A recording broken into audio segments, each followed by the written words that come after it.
Hello students, welcome to global online. This is Ankita Sood. So north east NET paper one में आज हम qualitative and quantitative research को discuss करेंगे। अगर आप ये सभी टाइप्स को क्वालिटेटिव और क्वांटिटेटिव से रिलेट करते हो तो आप लोगों के 90% क्वेश्चंस जो हैं वो इजीली सॉल्व हो सकते हैं। तो आप सभी स्टूडेंट्स इस वीडियो में एंड तक बने रहिएगा। आगे बढ़ने से पहले आपको बता दूं कि इस एग्जाम को क्वालिफाई करने के लिए पेपर वन बहुत ज़्यादा इंपॉर्टेंट होता है एंड इसके लिए कंप्लीट कोर्स भी हमने लॉन्च किया है जो कि एग्जामिनेशन के पैटर्न के हिसाब से ही प्रिपेयर किया गया है। यहाँ पर हम आपको full syllabus video lectures provide करवाते हैं, साथ ही एग्जाम से पहले आपका पूरा सिलेबस कवर करवाने की भी श्योरिटी देते हैं। हिंदी इंग्लिश दोनों लैंग्वेजेस में कोर्स अवेलेबल है। यहाँ पर बहुत ही सिंपल लैंग्वेज में रियल लाइफ एग्जाम्पल के साथ आपका हर एक कॉन्सेप्ट क्लियर करवाया जाएगा। साथ ही आपको फुल सिलेबस नोट्स मिलेंगे पीडीएफ के फॉर्मेट में, जिससे इजीली आप मोबाइल फोन में भी कभी भी पढ़ सकते हो। फुल सिलेबस मॉक टेस्ट है जहां से एज इट इज क्वेश्चंस आते हैं एंड यहीं से आप सभी स्टूडेंट्स इजीली 80 प्लस स्कोर करके अपना सिलेक्शन पक्का कर सकते हो। फाइनल रिवीजन के लिए 2000 प्लस एमसीक्यू क्वेश्चन बैंक है जिसके अंदर आपको previous year questions, repeated and most expected questions मिल जाएंगे, वो भी सॉल्यूशन एंड डिटेल्ड एक्सप्लेनेशन के साथ। सो स्टूडेंट्स, गिवन नंबर्स पर कांटेक्ट करके आप इसको जरूर ज्वाइन कर लीजिए। इसके लिए सिर्फ एक ही बार फीस देनी है, 2000 रुपीज। फ्री वीडियोस के लिए ग्लोबल ऑनलाइन ऐप को जरूर डाउनलोड करना। स्टोर सेक्शन पर सर्च बार में आपको कोर्स का नाम लिखना है। इसके ओवरव्यू के बाद कंटेंट पर क्लिक करते ही आप यहाँ पर देख सकते हो फ्री डेमो वीडियोस अवेलेबल हैं। यूनिट वाइज फोल्डर्स हैं जहां पर आपको theory lectures, MCQ lectures and test मिल जाएंगे। ये बेस्ट कोर्स है एग्जाम को क्वालिफाई करने के लिए एंड इसके अलावा आपको कहीं से भी कुछ और पेपर वन में पढ़ने की जरूरत नहीं है, इस बात की मैं आपको श्योरिटी देती हूँ। सो गिवन नंबर्स पर भी कॉन्टैक्ट करके आप इसको जल्दी से ज्वाइन कर सकते हो। हैं quantitative and qualitative research methods. तो अगर आप लोगों ने प्रीवियस लेक्चर देखा है हमारा, तो वहाँ पे हमने रिसर्च मेथड्स के 14 टाइप्स देखे थे। रिसर्च के 14 टाइप्स डिस्कस किए थे जिसमें क्वालिटेटिव एंड क्वांटिटेटिव भी हमने मेंशन किया था। लेकिन क्योंकि ये टॉपिक बहुत ज़्यादा इंपॉर्टेंट एंड बहुत ज़्यादा एक्सपेक्टेड है किसी भी यूनिवर्सिटी के पीएचडी एंट्रेंस एग्जाम के लिए, तो यहाँ पे अब हम देखने वाले हैं इन दोनों रिसर्च मेथड्स की definition, real life examples, approaches, data analysis, advantages and disadvantages. So इस वीडियो को आप लोग एंड तक ज़रूर देखिएगा। सबसे पहले बात करते हैं क्वांटिटेटिव रिसर्च मेथड की। क्वांटिटी, अब किसी चीज़ की क्वांटिटी, ये मान लीजिए कि हमारे पास एक राइस का बैग है, तो अगर हमें देखना होगा कि कितनी क्वांटिटी है राइस की, तो हम क्या करते हैं, हम लोग उसका वेट देखते हैं, यानी कि नंबर, कोई न्यूमेरिक वैल्यू हमारे पास आउटपुट आती है। जहाँ पे भी क्वांटिटी की बात की जाती है, इसका मतलब ये होता है कि जो रिजल्ट होगा वो हमारे पास कोई न्यूमेरिक वैल्यू होगी या फिर रिजल्ट होगा सिर्फ येस एंड नो में। ठीक है, इसमें ज़्यादा डिटेल में किसी भी चीज़ को एक्सप्लेन नहीं किया जाता है। Quantitative research is the process of collecting and analysing numerical data. ये एक हिंट है, न्यूमेरिकल डेटा या न्यूमेरिकल आउटपुट जहाँ पे भी होगा रिसर्च के बाद, तो आप लोगों ने बिना कुछ सोचे समझे क्वांटिटेटिव रिसर्च को ही करेक्ट आंसर करना है। ठीक है, इसी तरह के ट्रिक्स मैं आप लोगों को इस पूरी वीडियो में बताने वाली हूँ। And it can be use to find patterns and averages, make predictions, test causal relationships and generalize result to wider populations। अगर हमें रिसर्च करनी है जहाँ पे बहुत ज़्यादा पॉपुलेशन है एंड लोगों के बीच जाकर हम लोगों को फैक्ट्स फाइंड आउट करने हैं, ठीक है, किसी चीज़ को एनालाइज करना है, कोई केस स्टडी करनी है, तो ऐसी जगह पे क्वांटिटेटिव रिसर्च हमारा यूज़ होता है। जैसे एवरेज है, यहाँ पे बात की प्रिडिक्शन करनी है, ठीक है, कैजुअल रिलेशनशिप बताना है किसी भी दो वेरिएबल्स के बीच में, तो सब जगह क्वांटिटेटिव रिसर्च ही यूज होता है। ठीक है, इसको हम सिंपल लैंग्वेज में ये भी बोल सकते हैं कि it is a method use to generate numerical data by using a lot of techniques, जैसे कि logical, statistical and mathematical techniques. तो ये सभी टेक्निक्स यहाँ पे यूज हो सकती हैं। एंड अगर हम लोग क्वांटिटेटिव रिसर्च की बात करते हैं तो ये डिडक्टिव एनालिसिस को फॉलो करता है। हमारे पास दो तरह के एनालिसिस होते हैं, इंडक्टिव एंड डिडक्टिव। ठीक है, क्वांटिटेटिव डिडक्टिव एनालिसिस को फॉलो करता है, यानी कि ये हमेशा टॉप डाउन अप्रोच को फॉलो करता है। टॉप डाउन अप्रोच में सबसे पहले आता है हमारे पास थ्योरी, यानी कि जो भी हमारी रिसर्च है उस टॉपिक से रिलेटेड थ्योरी कंटेंट है। उसके बाद हम लोग उस टॉपिक पे हाइपोथेसिस करेंगे, यानी कि उसमें हम लोग अनुमान लगाएंगे। ठीक है। उसके बाद आता है ऑब्जर्वेशन, यानी कि उस चीज़ को समझना, उसको एनालाइज करना, ये सब चीज़ें आती हैं ऑब्जर्वेशन के अंदर। एंड देन उसके बाद आता है कंफर्मेशन, कि जो भी हमने थ्योरी कलेक्ट की थी, जो भी हमने अनुमान लगाया था, गेस किया था, वो चीज़ें हमारी जो है कंफर्म हो चुकी हैं। ठीक है। सो ये हमेशा टॉप से लेकर के डाउनवर्ड में काम करता है, इस चीज़ को आप लोगों ने याद रख लेना है। ठीक है। तो स्टूडेंट्स, प्रीवियस वीडियो में भी मैंने आप लोगों को एक क्वेश्चन पूछा था कि क्वांटिटेटिव रिसर्च और क्वालिटेटिव रिसर्च में कौन सा ऑब्जेक्टिव है एंड कौन सा सब्जेक्टिव है। ठीक है। जैसे हमारे पास ऑब्जेक्टिव टाइप क्वेश्चंस होते हैं, सब्जेक्टिव वाइज क्वेश्चंस होते हैं। सो क्वांटिटेटिव में बताइए आप पहले मुझे कि सब्जेक्टिव है या फिर ये ऑब्जेक्टिव है। एग्जाम में ये क्वेश्चन पूछा जा सकता है। एंड इसका हिंट मैंने अभी जब ये वाला स्टेटमेंट मैं एक्सप्लेन कर रही थी उसी टाइम पे बताया है। तो आप लोग इसका आंसर सोच लीजिए एंड कमेंट पे बता लीजिए, उसके बाद ही आगे वीडियो को देखिएगा। ठीक है। सो अब बात करते हैं कि क्वांटिटेटिव रिसर्च में किस तरह के क्वेश्चंस आते हैं। अब जैसे हम लोग कोई रिसर्च करते हैं, हमारे दिमाग में बहुत सारे क्वेश्चंस रेज होते हैं। ठीक है। सो कौन से क्वेश्चंस अगर रेज होते हैं, किस सिचुएशन में हम लोग क्वांटिटेटिव रिसर्च को फॉलो करेंगे, वो सब चीज़ें यहाँ पे मैं आपको बताने वाली हूँ। सो यहाँ पे हम देखते हैं what is demographic makeup of Singapore in 2020। So जो भी रियल वर्ल्ड से रिलेटेड क्वेश्चंस होते हैं ना, वो सब चीज़ें क्वांटिटेटिव रिसर्च के अंदर आती हैं। जैसे कि how has the average temperature changed globally over the last century, does environmental pollution affect the prevalence of honey bees, does working from home increase productivity for people with long commutes। ठीक है। सो ये सब चीज़ें क्या है, ये real world examples हैं, ये रियल वर्ल्ड की इश्यूज हैं। ठीक है। जिनको सॉल्व करने के लिए हमें पब्लिक में जा करके, जैसे मान लीजिए ये लास्ट वाला क्वेश्चन है, इसका आंसर जानने के लिए हमें पब्लिक में जाना होगा, उनके इंटरव्यूज लेने होंगे। ठीक है। तो ये सब चीज़ें आती हैं क्वांटिटेटिव रिसर्च के अंदर। सो अब बात करते हैं कि इसमें कौन कौन से मेथड्स आते हैं इसके अंदर। ये सभी मेथड्स हम लोगों ने प्रीवियस लेक्चर में डिटेल में डिस्कस किए हैं, तो यहाँ पे मैं इसको ज़्यादा एक्सप्लेन नहीं करूँगी। ठीक है। सो पहला आता है डिस्क्रिप्टिव रिसर्च। डिस्क्रिप्टिव में मैंने आप लोगों को बताया था कि हम सिर्फ जो प्रॉब्लम है उसको डिस्क्राइब करेंगे, उसका सॉल्यूशन नहीं बताएंगे। ठीक है। You simply seek an overall summary of your study variables. Next आता है correlational research. You investigate relationship between your study variables. को रिलेशनशिप का मतलब होता है कि 2-3 वेरिएबल्स हैं, हम लोगों ने 2-3 प्रॉब्लम्स के सॉल्यूशन ढूंढ लिए, या फिर एक प्रॉब्लम का डिफरेंट एरियाज में जाकर के सॉल्यूशन ढूंढ लिया। अब हम देखेंगे कि इन सभी सॉल्यूशन के बीच में कोई रिलेशनशिप है, कोई कॉमन चीज़ है या नहीं है। ठीक है। That is called correlational research. Next आता है हमारे पास experimental research. So your you systematically examine whether there is a cause and effect relationship between these variables. ठीक है। सो एक्सपेरिमेंटल रिसर्च बोलता है कि हमने कोई रिसर्च की, हम नए नए एक्सपेरिमेंट कर रहे हैं। ठीक है। एक्सपेरिमेंट में क्या होता है, पहले हम देखते हैं कि इस चीज़ का क्या कॉज है, फिर हम देखेंगे कि इस चीज़ का क्या इफेक्ट पड़ा, पॉजिटिव इफेक्ट पड़ा या फिर नेगेटिव इफेक्ट पड़ा, इससे हमारा कोई नुकसान हो रहा है या फ़ायदा हो रहा है या कुछ भी नहीं हो रहा। सो जहाँ पे भी, ये भी एक की पॉइंट है कि जहाँ पे भी कॉज एंड इफेक्ट रिलेशनशिप की बात की जाती है दो वेरिएबल्स के बीच में, that means we are talking about experimental research. ठीक है। सो ये पॉइंट्स आप लोगों ने नोट कर लेने हैं। एंड अगर आप लोग हमारे पेड यूजर्स हो तब तो आप लोगों को ये पीडीएफ एज इट इज़ मिल जाएगी, आप लोग इजीली इसको प्रिंट करके रीड कर सकते हो। ठीक है। सो को रिलेशनल एंड एक्सपेरिमेंटल रिसर्च की अगर हम बात करें, को रिलेशनल एंड एक्सपेरिमेंटल, ठीक है, ये बोथ जो होते हैं, both are used formally to test hypothesis. ठीक है। अनुमान जो लगाते हैं उसको टेस्ट करने के काम आते हैं। प्रिडिक्शंस जो हम लोग करते हैं, ऐसे ही तुक्के हम मारते हैं ना कई बार, कि अगर ये डेटा एंटर करते हैं, मान लीजिए किसी वेरिएबल में हमने 0 डेटा एंटर किया तो आंसर 0 आ रहा है या आंसर माइनस में आ रहा है, तो हम बोलेंगे कि अगर हम -2 एंटर करते तो हमारा रिजल्ट क्या आ सकता है। ये हम प्रिडिक्शंस करते हैं। ठीक है। या फिर जहाँ पे भी स्टेटिस्टिक्स की बात की जाती है तो वहाँ पे को relational and experimental research use होते हैं। To collect quantitative data, you will often need to use operational definitions that translate abstract concepts. Abstract concepts होते हैं moods, ठीक है, into observable and quantifiable measures, that is self rating of feeling and energy levels. Abstract concept है mood हमारा, कि मेरा mood कुछ भी हो सकता है, ठीक है, अभी अच्छा हो सकता है, 5 मिनट बाद खराब हो सकता है, 5 मिनट बाद फिर अच्छा हो सकता है।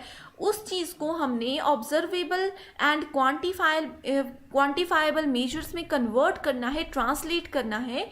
ये सब चीज़ें क्वांटिटेटिव रिसर्च मेथड्स की कैटेगरी में आती हैं। ठीक है, सो नेक्स्ट अब बात करते हैं कि इसमें कौन कौन से रिसर्च मेथड्स हैं। एक्सपेरिमेंट, ये मैंने आप लोगों को बता दिया किस तरह से उसको यूज़ किया जाता है, एंड इसका यहाँ पे एक रियल लाइफ एग्जाम्पल दिया गया है।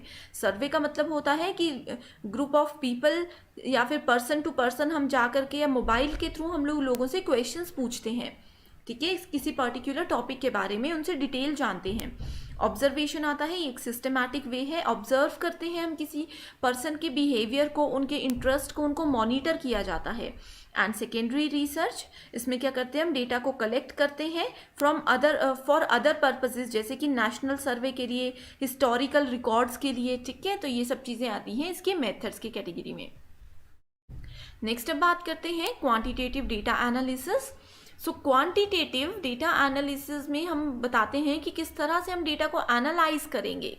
कलेक्शन के लिए मैंने बता दिया, हम सर्वे करते हैं, लोगों से बात करते हैं, मोबाइल फ़ोन के थ्रू या फेस टू फेस इंटरव्यूज़ होते हैं। ठीक है, सो अब इस डेटा को हमने कलेक्ट तो कर लिया, लेकिन इसको एनालाइज कैसे करेंगे, that is very important. So एक बार डेटा कलेक्ट कर लिया, you may need to process it before it can be analyzed. For example, survey or test data may need to be transformed from words to numbers. अब जैसे हम लोग मान लीजिए कोई सर्वे कर रहे हैं, हमने 2000 लोगों से कोई डेटा के बारे में पूछ लिया, तो क्योंकि ये क्वांटिटेटिव डेटा है, यहाँ पे रिजल्ट हमें क्या चाहिए, यहाँ पे रिजल्ट सिर्फ नंबर्स के फॉर्मेट में चाहिए। तो हम ये नहीं बोलेंगे कि 2000 लोगों की क्या स्टेटमेंट थी, एज इट इज़ नहीं बताएंगे। हम क्या करेंगे, हम बोलेंगे कि 2000 लोगों ने येस वोट दिया है, 2000 लोगों ने इस टॉपिक पे नो में वोट दिया है। इस तरह से हम न्यूमेरिकल फॉर्म में या फिर येस एंड नो के फॉर्मेट में उस चीज़ को कन्वर्ट करते हैं, ट्रांसफॉर्म करते हैं। ठीक है, इस चीज़ को बोला जाता है स्टैटिस्टिकल एनालिसिस। सो डिस्क्रिप्टिव स्टेटिस्टिक्स इसमें यूज़ होते हैं, इसको हम ग्राफ के थ्रू बता सकते हैं। ग्राफ के थ्रू कैसे बता सकते हैं, जैसे 2000 स्टूडेंट्स में से मान लीजिए फीमेल्स ने इसका ये आंसर दिया, मेल्स ने किसी क्वेश्चन का ये आंसर दिया, चिल्ड्रन ने किसी क्वेश्चन का ये आंसर दिया। इस चीज़ को हम ग्राफ के फॉर्मेट में बताएंगे। ठीक है, प्लॉट्स में भी बता सकते हैं, फ्रीक्वेंसी टेबल्स के थ्रू भी बता सकते हैं। तो आपने बस यही याद रखना है, बेसिक कॉन्सेप्ट यही है कि हम लोग डेटा को कलेक्ट करते हैं, एंड जो भी किसी का व्यू है वो भी हम जानेंगे, लेकिन उसको हम सिर्फ अपने फर्दर यूज़ के लिए रख सकते हैं, रेफरेंस के लिए रख सकते हैं, लेकिन जो क्वांटिटेटिव डेटा एनालिसिस का फाइनल रिजल्ट होगा वो या तो यस और नो में होगा या फिर न्यूमेरिकल डेटा होगा। ठीक है, इसकी एडवांटेजेस क्या है, it is often use to standardize data collection and generalize the findings. ठीक है, ये जो भी रेप्लिकेशन की प्रोसेस होती है उसको स्ट्रेंथन करता है। ठीक है, स्टडी, इसमें अगर एक ही स्टडी को हम बार बार पढ़ना चाहते हैं, बार बार देखना चाहते हैं, तो वो चीज़ उसमें पॉसिबल होती है, क्योंकि इसमें स्टैंडर्डाइज डेटा होता है। एक स्टैंडर्ड बताते हैं कि फीमेल का ये इसमें रिस्पॉन्स था, मेल्स का इसमें ये रिस्पॉन्स था, चिल्ड्रन का इसमें ये रिस्पॉन्स था। ठीक है, अब जैसे मान लीजिए 2020 का डेटा में फीमेल जो है वो 40% पार्टिसिपेट करती हैं। ठीक है, मेल्स भी 40% पार्टिसिपेट करते हैं, चिल्ड्रन 20% करते हैं। एंड अगर हम लोगों ने 2021 का डेटा देखना होगा तो हम इसको ईजिली देख सकते हैं, ये एक स्टैंडर्डाइज डेटा है, हम लोग immediately with in a second इस चीज़ को चेक कर सकते हैं। ठीक है, इसमें results can be compared statistically. So अगर इनको हमने कंपेयर करना होगा तो हम देख सकते हैं कि स्टेटिस्टिक्स के थ्रू, ग्राफ्स के थ्रू ईजी होता है ये प्रोसेस। ठीक है, अब इसकी डिसएडवांटेजेस की बात करते हैं। So it is sometimes इनएडिक्वेट in explaining complex research topics. ठीक है, सो इसमें सुपरफिशियलिटी जो है इसका एक डिसएडवांटेज काउंट किया जाता है, एंड जितने भी कॉम्प्लेक्स कॉन्सेप्ट्स होते हैं उसकी डेफिनेशन, उसका रिप्रेजेंटेशन भी यहाँ पे पॉसिबल नहीं होता है। मतलब कर भी लेंगे अगर हम ये प्रोसेस तो उसका रिजल्ट फाइनल जो है वो अच्छा नहीं आता है। ठीक है, सो नेक्स्ट आते हैं, हमारा दूसरा टाइप का रिसर्च है क्वालिटेटिव रिसर्च। सो इसके नाम से पता चल रहा है कि यहाँ पे क्वांटिटी पे नहीं, हम लोग प्रोडक्ट की क्वालिटी पे फोकस करते हैं। ठीक है, एक और एग्जाम्पल मैं आप लोगों को बताती हूँ कि जनरली क्या होता है, अगर हम क्वांटिटेटिव की बात करें, कई लोग क्या होते हैं उनको बहुत क्वांटिटी चाहिए। मान लीजिए कि इस पर्सन ए के पास 2000 रुपये थे, ये क्वांटिटी पे फोकस करता है, यानी कि इनको बहुत सारी चीज़ें चाहिए नंबर ऑफ थिंग्स ज़्यादा होनी चाहिए, उसकी क्वालिटी जैसी भी है उससे उसको कोई मतलब नहीं है। लेकिन वहीं दूसरा पर्सन है, उनके पास भी 2,000 रुपये हैं, उनको क्वालिटी से मतलब है, वो 2,000 की सिर्फ एक ही चीज़ खरीदेंगे बट बेस्ट क्वालिटी की खरीदेंगे, उनको बहुत सारी चीज़ें नहीं चाहिए। तो ये जैसे हम लोगों ने देखा होगा रियल लाइफ में ये चीज़ें होती हैं।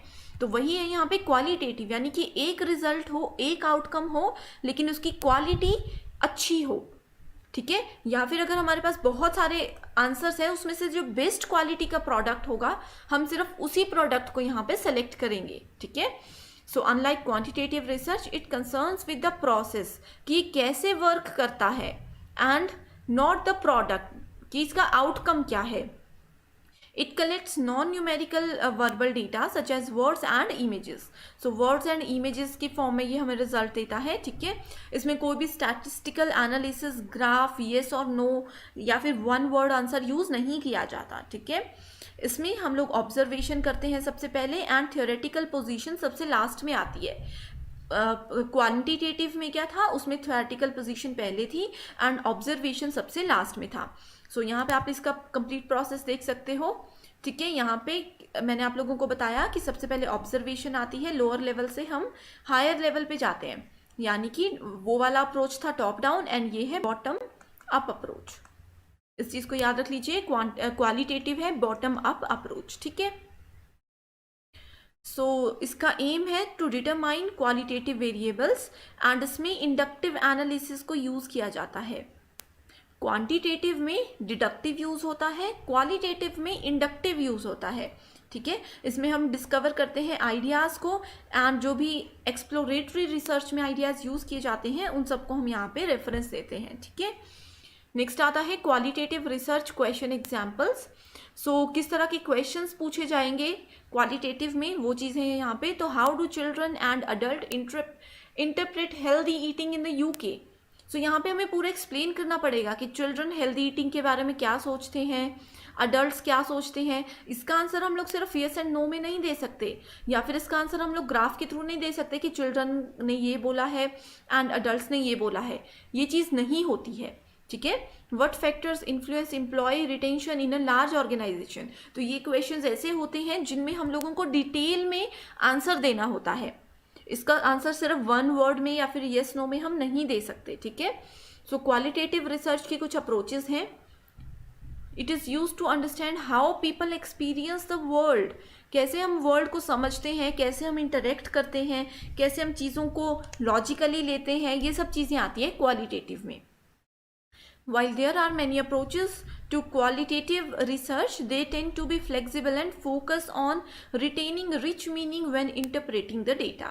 ठीक है, so इसमें आती है grounded theory, ethnography, action research. ठीक है, एंड ये सब चीज़ें आती हैं इसमें। नेक्स्ट बात करते हैं क्वालिटेटिव डेटा एनालिसिस की। ठीक है, डेटा हमने कलेक्ट कर लिया, एनालिसिस कैसे करेंगे।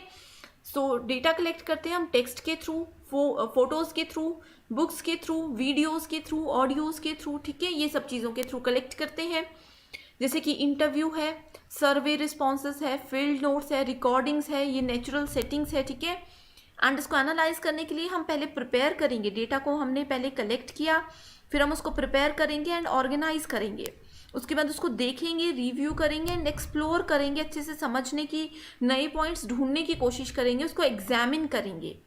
नेक्स्ट आता है develop a data coding system. ठीक है, सो जो भी हमने इनिशियल डेटा कलेक्ट किया था उस पर हम कोड्स को सेट करेंगे एंड डेटा को कैटेगराइज करेंगे। ठीक है, नेक्स्ट आता है कोड्स को असाइन करेंगे डेटा के थ्रू। ठीक है, ये जो है वो पार्टिसिपेंट के रिस्पॉन्सेज और टैगिंग जो होती है वो यहाँ पे एक मेजर रोल प्ले करते हैं। आइडेंटिफाई रिकरिंग थीम्स, जैसे कि कोहेसिव, ओवररीचिंग थीम्स। ठीक है, इन चीज़ों को डिटेल में नहीं जाना है आपने। सो ये वही चीज़ें हैं जो अभी मैंने एक्सप्लेन की हैं। एडवांटेजेस की अगर हम बात करें तो ये फ्लेक्सिबल होता है, data collection and analysis process can be adapted as a new idea. ठीक है, इससे न्यू आइडियाज़ हम लोग जनरेट कर सकते हैं and they are not rigidly decided beforehand. ठीक है, नेचुरल सेटिंग होती है, इसमें मीनिंगफुल इंसाइट्स होते हैं क्योंकि क्वालिटी पे फोकस करते हैं। ठीक है, लोगों के एक्सपीरियंसेस, उनकी फीलिंग्स, उनकी परसेप्शंस को फोकस रखते हैं हम लोग। ठीक है, generation of new ideas, next आता है डिसएडवांटेजेस ऑफ क्वालिटेटिव रिसर्च। सो अनरिलायबिलिटी यहाँ पे आती है एंड सब्जेक्टिबिलिटी आती है, ठीक है, क्योंकि रिसर्चर का इसमें प्राइमरी रोल होता है, यानी कि जो रिसर्चर है उनका एक्सपीरियंस या फिर ऑब्जर्वर है जहाँ से हम डेटा कलेक्ट कर रहे हैं उनका एक्सपीरियंस इसमें मेन रोल प्ले करता है, ठीक है। लिमिटेड जनरलाइजेबिलिटी, स्मॉल सैम्पल्स होते हैं, लेबर इंटेंसिव होती है ये, ठीक है। सो मेथड्स इसमें होते हैं इन डेप्थ इंटरव्यू, यानी कि जब हम 1-to-1 इंटरव्यू लेते हैं, इंटरव्यू का मतलब ये नहीं है कि मतलब पूरा ऑफिशियल इंटरव्यू पब्लिक में जाकर के जो लोगों से रिव्यूज़ लिए जाते हैं वो आते हैं इंटरव्यूज़ में, ठीक है। डिटेल में हम उनसे नॉलेज गेन करने की कोशिश करते हैं। फोकस ग्रुप, स्पेसिफिक ग्रुप को, जैसे मान लीजिए कि अडल्ट्स पे अगर हमारा कोई इंटरव्यू रिसर्च चल रही है तो हम लोग अडल्ट्स के एक ग्रुप से जो है इंटरव्यू लेंगे, ठीक है, उनके ग्रुप पे फोकस करेंगे, उनको मॉनिटर करेंगे, उनको ऑब्जर्व करेंगे। या फिर अगर हम लोग छोटे बच्चे जैसे कि 8 से लेकर के 15 साल के बच्चे होते हैं उनसे अगर हम लोग उनके बारे में कोई रिसर्च कर रहे हैं तो हम उनको ऑब्जर्व करेंगे, ठीक है। नरेटिव रिसर्च, ठीक है, फिनोमिनोलॉजी, ठीक है, उसके बाद ये जितनी भी चीज़ें हैं, ग्राउंडेड थ्योरी, ये सब चीज़ें आती हैं। आप लोग बस इनको एक बार देख लीजिए, एक बार देख लोगे एग्जाम में ऑप्शन आएगा, बहुत ईजिली आप लोग अटेम्प्ट कर सकते हो इन चीज़ों को, ठीक है। सो अब बात करते हैं कि क्वालिटेटिव एंड क्वांटिटेटिव रिसर्च में क्या डिफरेंसेस होते हैं, ठीक है। सो इसकी जो अप्रोच है क्वालिटेटिव की वो इंडक्टिव है, इसकी डिडक्टिव है। गोल होता है डेप्थ, डिटेल में जाना, हाइपोथेसिस को जनरेट करना, एंड वहीं क्वांटिटेटिव में हम लोग डिटेल में नहीं जाते हैं, ठीक है, एंड टेस्ट हाइपोथेसिस को टेस्ट करते हैं, जनरेट नहीं करते हैं, ठीक है। इसकी सेटिंग जो नेचुरल होती है ये एक्सपेरिमेंटल या क्वासी होता है, ठीक है। सैम्पलिंग इसमें पर्पसफुल होती है, इसमें रैंडम होती है। इसमें डेटा कलेक्ट करने के लिए interview, guides, observation tools, books, photos, ये सब चीज़ें होती हैं। एंड इसमें डेटा क्वांटिटेटिव में डेटा हम सर्वे से, एडमिनिस्ट्रेटिव, क्लिनिकल डेटा से करते हैं, ठीक है। इसमें आते हैं जैसे अगर हम लोगों को पॉपुलेशन एनालिसिस करना होगा कि 2019 से लेकर के 2021-22 तक पॉपुलेशन में क्या डिफरेंसेस आए हैं, तो आप लोग कौन सा रिसर्च करोगे, इस तरह के क्वेश्चंस एग्जाम में पूछे जाते हैं। सो अगर इस तरह का कोई क्वेश्चन आता है तो आप लोगों को आंसर देना है क्वांटिटेटिव रिसर्च, ठीक है। सो ये है इनमें मेजर डिफरेंसेस। एंड एक क्वेश्चन मैंने आप लोगों को पूछा था कि कौन सा इनमें से सब्जेक्टिव है, कौन सा ऑब्जेक्टिव है। सो अगर हम लोग क्वालिटेटिव की बात करते हैं तो क्वालिटेटिव सब्जेक्टिव है, ठीक है, एंड क्वांटिटेटिव जो है ये ऑब्जेक्टिव टाइप में आता है, ऑब्जेक्टिव अप्रोच है, ठीक है। यानी कि इसमें जो आंसर होता है उसको हम लोग एक्सप्रेस कर सकते हैं वर्ड्स के थ्रू, ठीक है। इसमें हम लोग ग्राफ्स के थ्रू या फिर नंबर्स के थ्रू या फिर सिर्फ यस एंड नो में आंसर दे सकते हैं, ठीक है। एंड अगर हम लोग क्वालिटेटिव की बात करें so qualitative research needs only a few respondents, यानी कि कुछ लोगों से डेटा कलेक्ट करके भी हमारा काम हो सकता है, ठीक है। लेकिन वहीं क्वांटिटेटिव में क्या होता है, क्वांटिटी, बहुत सारे लोगों से हमें डेटा कलेक्ट करना होता है, ठीक है। सो ये कुछ डिफरेंसेस हैं। इसके अलावा भी बहुत सारी चीज़ें होती हैं जो कि हम लोग एमसीक्यूज़ के थ्रू देखेंगे। सो स्टूडेंट्स आज के लिए सिर्फ इतना ही। आई होप ये कॉन्सेप्ट आप लोगों को बिल्कुल समझ आ गया है। एंड अगर इन क्वेश्चंस में से, इन टॉपिक में से आप लोगों को कोई भी क्वेरी है या इसके अलावा कोई जानना चाहते हो आप लोग, तो आप लोग कमेंट करके हमें ज़रूर बता सकते हो। हमारी टीम डेफिनेटली आपकी हेल्प करेगी। So thank you so much for watching this video and all the very best.